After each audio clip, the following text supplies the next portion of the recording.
J'étais marié en Côte d'Ivoire. Je suis venu après au Mali. Et à partir d'un poste aux Nations Unies, j'ai parcouru pas mal de pays, dont la RDC. Ce continent n'a rien d'un continent maudit. Ce continent n'est un péril pour personne. Il n'y a pas de risque d'invasion. Ce continent a tout ce qu'il faut pour garantir la nourriture, la santé, l'éducation et à ses peuples.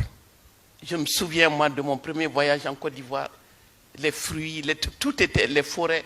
Et ceux qui connaissent l'Afrique savent que c'est les Afriques. Mais comment se fait-il que des ressortissants de ces différents pays se retrouvent tous comme un seul homme dans le désert, au Maroc, en Libye, en Méditerranée et ici, où on les regarde en chien de faïence? Comment? Est-ce que les 54 pays africains ont tous échoué?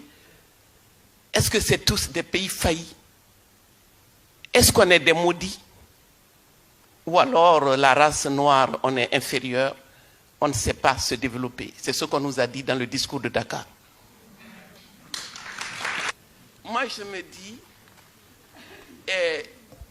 il y a les questions fondamentales. La survie de l'humanité. Il ne s'agit pas que de l'Afrique, mesdames et messieurs.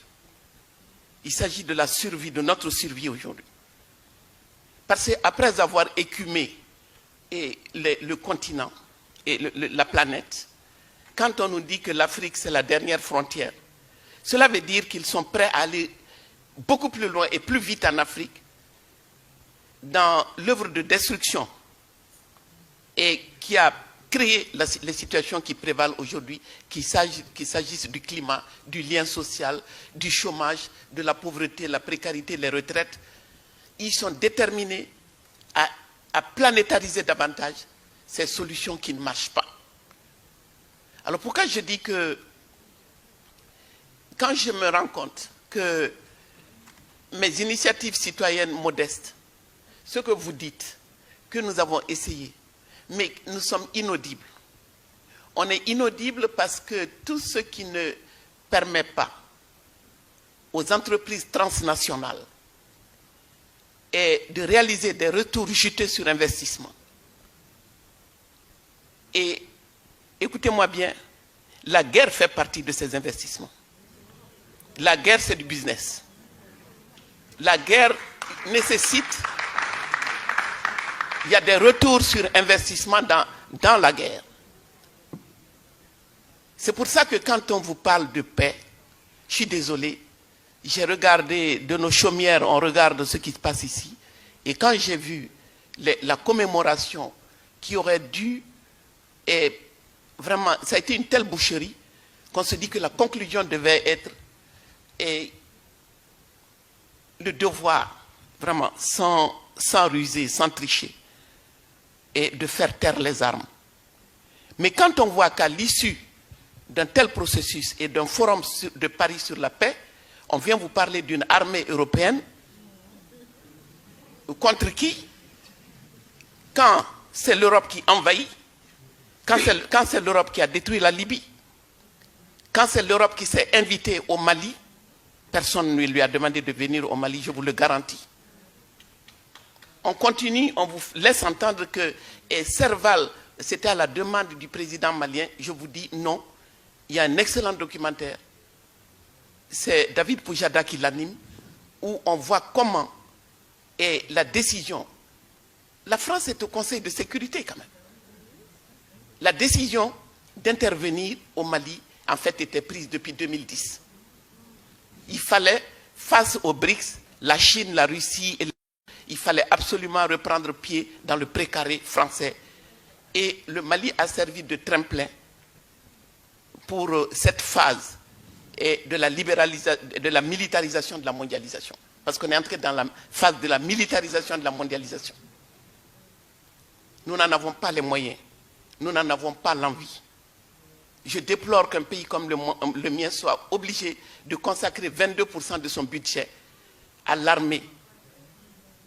Je dis, l'armement le meilleur dont nous avons besoin aujourd'hui, nous devons outiller les citoyens. S'il y a une bataille à mener, c'est la bataille des idées. C'est nous, les soldats de cette bataille. Et nous avons besoin d'idées nouvelles, d'idées partagées. Et tout cela, c'est à construire à la lumière de nos réalités telles qu'elles sont en train de se dérouler aujourd'hui, ici et là-bas. Parce que moi, je ne veux plus que vous soyez, et avec tout le respect et l'admiration que j'ai pour vous, que vous ne soyez pas dans une position où vous nous écoutez parler des malheurs du monde et vous allez nous aider à trouver des solutions. Vous n'en avez pas. Vous n'avez pas de solution. Vous pouvez donner matériellement, financièrement, contribuer.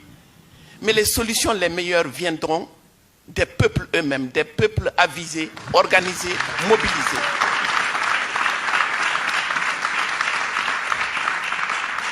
Et ce que j'ai déploré, et que je continue de déplorer, c'est l'instrumentalisation, d'abord la dépolitisation des peuples. La dépolitisation des peuples ici et là-bas. On nous a fait miroiter à l'EMINC la mondialisation heureuse, l'ouverture des frontières, tout va bien, tout circule, tout le monde circule, les biens, les marchandises, mais pas les humains. Ça, on le sait maintenant. Maintenant, on sait que ça ne fait pas partie, les humains ne font pas partie de la mondialisation heureuse. Et quand on a expérimenté ça, il y a 4, 5, 10 ans, certaines erreurs étaient acceptables. Maintenant, nous n'avons plus le droit de nous tromper. Nous n'avons plus le droit de nous tromper. Parce qu'ici, on vous trompe en disant, on les aide. Bon, si vous et vos impôts servent à nous aider, et que malgré tout, on est si nombreux dans les bateaux, c'est qu'il y a un problème avec nous. Mais moi, je veux que vous sachiez qu'il y a surtout un problème avec l'aide. Un problème avec le modèle économique dominant. Le capitalisme, depuis sa naissance, a eu besoin de l'Afrique. De la traite négrière à ce jour, ce système a eu besoin de l'Afrique. Ce système ne peut pas se passer de l'Afrique. La France, ce que la France veut aujourd'hui gagner en termes de croissance et d'emploi, se gagne malheureusement dans le cadre de cette guerre économique. Donc, les gens de la droite conventionnelle le savent, les conservateurs le savent. Ils savent très bien que ce continent immense de 30 millions de kilomètres carrés, avec toutes les ressources naturelles stratégiques dont ils ont besoin, c'est là-bas qu'ils peuvent aller chercher et la compétitivité va se gagner là-bas. Mais à condition que nous, on prépare le terrain. Si nous ne faisons pas les mêmes réformes structurelles que vous, ils ne peuvent pas entrer chez nous.